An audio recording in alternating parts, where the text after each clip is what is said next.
All right, guys, I got to give you some new post-debate polls because there has been quite a bit of movement in the presidential election. So look at this. This came out September 12th, okay? Harris at 50, high she's ever been. Trump at 45, so she's +5 in the Morning Consult poll. Harris 47, Trump 42, so she's +5 in the Ipsos Reuters poll. That's a big lead and a big movement in her direction. Harris 49, Trump 45 in the YouGov poll.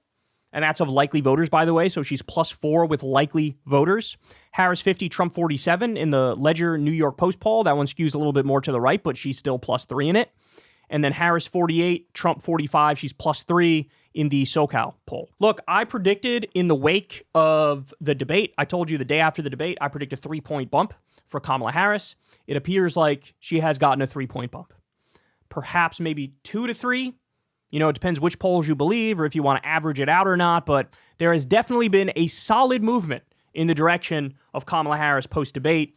Lord only knows how much of this has to do with the debate versus, you know, the doubling down and tripling down on Haitian immigrants eating cats, which is a lie. Only 26% of the country believes it. I'm sure they think this is clown-type stuff. Also, it ends up being dangerous because now there's bomb threats at hospitals in Springfield, Ohio, and schools in Springfield, Ohio. This is a lie that literally started from a Nazi group named Blood Tribe. Voters may be holding that against him.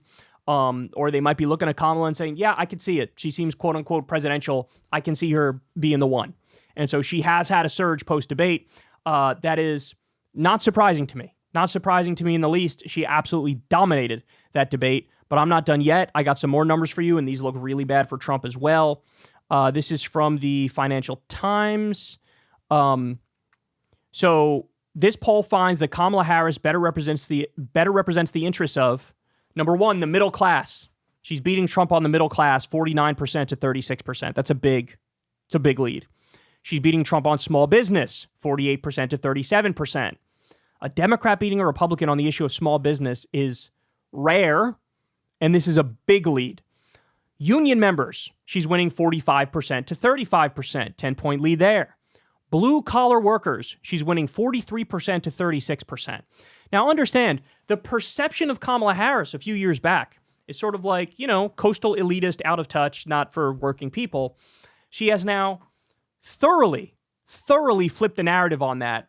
And to most voters, it looks like Trump's the one who's not representing union workers and blue-collar people and regular folks.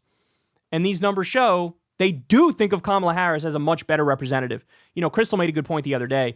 When Trump beat Clinton, she was underwater double digits with her favorability rating.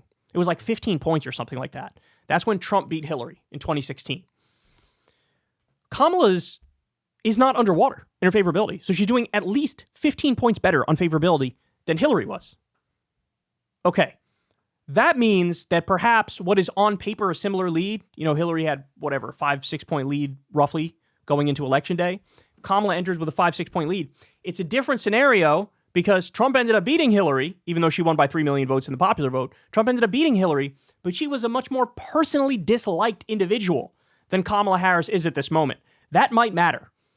Then the other thing is in 2016 and 2020, there was a bit of a secret Trump vote out there. Trump outperformed the polls. But in 2022, in the special elections since the midterms, there's been a secret Democratic vote. But right now, we're looking at a situation where if the polls are correct, Kamala wins. And obviously, if there's even a secret Democratic or secret Kamala vote out there, Democrats win, right? So that's important to point out. And then finally, I saved the best for last, guys. Shock poll, Trump squanders nearly all of his 18-point lead in Iowa, a state he won big in 2016 and 2020. Holy cow. According to a survey in Sunday's Des Moines Register from renowned pollster Ann Selzer, Trump leads Vice President Kamala Harris by just 4 points, 47 to 43 in Iowa. Notably, RFK Jr. is still drawing 6% in the polls, despite withdrawing from the race and endorsing Trump. He's going to remain on the ballot, despite ending his campaign. He didn't succeed in getting it off in Iowa. Back in June, when President Joe Biden was still in the race, Trump had an 18-point lead. Trump was beating Biden by 18 in Iowa. The state was absolutely donezo. Put a bow on it. It was a Rappington. Okay. The former president held a massive 50-32 lead over his successor, with RFK Jr. drawing 9 points in that survey. The new poll can only be considered a warning sign for the Trump campaign, given the former president won the state by strong margins in both 2016 and 2020. Trump defeated Hillary Clinton in Iowa by 9.5 points in 2016 and Biden by 9.2 points in 2020. And again, Kamala Harris is now nipping at the heels, made up almost 18 points. She's only down 4 points in striking distance in Iowa. The last time a Democrat won Iowa, I think it was Obama in 2008. I don't think he won it in 2012, although I could be wrong about that. You guys can look that up and fact check me below in the comment section. Bro, that's a big deal. Guys, there was an Alaska poll that came out. You're not going to believe it. Alaska, deep red Alaska. She was only down 5 points. She should be losing Alaska by like 15. Like, what are we talking about here? His campaign is collapsing. His campaign is imploding, and it's never been more clear. Hey, y'all, do me a favor and like and subscribe. It helps out big time in the algorithm. Click the bell as well for notifications when videos drop, and watch that video on screen right now. You know you want to.